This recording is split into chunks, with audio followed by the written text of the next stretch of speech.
ரொம்ப சந்தோஷம். First of all Gandhi கண்ணாடி திரைப்படம் வந்து ரொம்ப சூப்பராக இருக்குது. அண்ட் பாலா கிட்டேருந்து வந்து நான் வந்து எக்ஸ்பெக்ட் பண்ணது வந்து ஒரு ஜாலியான ஒரு ஃபன்னான படமாக எல்லோரும் என்ஜாய் பண்ணுற மாதிரி ஒரு படமாக இருக்கும் அப்படின்னு நினச்சி வந்தேன்.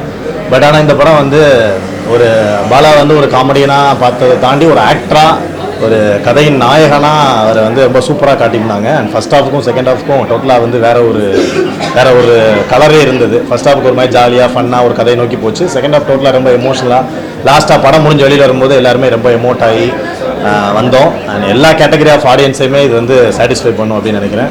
குழந்தைங்க பார்க்கலாம், பெரியவங்க எல்லாருக்குமே. ஏன்னா எல்லாருமே இந்த காலத்தில் வந்து காசுக்காக தான் எதுக்காகவோ ஓடிக்கிட்டே இருக்கோம், காசு சம்பாதிக்கணும்னு தான் ஓடுறோம். ஸோ அந்த டைமில் நம்ம கூட இருக்கிறவங்களே உறவுகளை நட்புகளெல்லாம் மறந்துட்டு அவங்களெல்லாம் அட்ரஸ் பண்ணாமல் அவங்களெல்லாம் கவனிக்காமல் ஒரு பணத்துக்கு பின்னாடி ஒரு தேர்தல் வேட்டையில் போயிட்டுருக்கோம். ஸோ அது வந்து ரொம்ப தப்பு அப்படின்னு சொல்லி ஒரு புரிய வைக்கிற மாதிரி இருக்கும். செகண்ட் ஹாஃப் படம் முடிஞ்சு வரும்போது எல்லாருக்குமே அந்த ஃபீலிங் தான் இருக்கும் அப்படின்னு நினைக்கிறேன். அண்ட் பாலாவும் வந்து சூப்பராக நடிச்சிருக்காரு. அதுக்கப்புறம் பாலாஜி சக்திவேல் சார் ஆகட்டும், மமதவாணன் மதன் அண்ட் சப்போர்ட்டிங் ஆக்டர் எல்லாருமே அவங்களோட வேலையை சூப்பராக பார்த்துருக்காங்க. ஸோ நான் வந்து 2.5 மணி நேரம் நல்லா ஜாலியாக என்ஜாய் பண்ணேன். ஸோ மக்களை நீங்களும் பாருங்கள். காந்தி கண்ணாடி ரிலீஸ் ஆகிருக்கு உங்களோட தேட்டர்களில். முடிஞ்ச வரைக்கும் தேட்டரில் போய் பாருங்கள். உங்களால் எவ்வளோ சப்போர்ட் கொடுக்க முடியுமோ அதை கொடுங்க. பாலாவுடைய நண்பராக ஒரு ஃபேனாக வந்து எல்லாருமே ஒரு வாட்டி படத்தை பாருங்கள் தேட்டரில். தேங்க்யூ.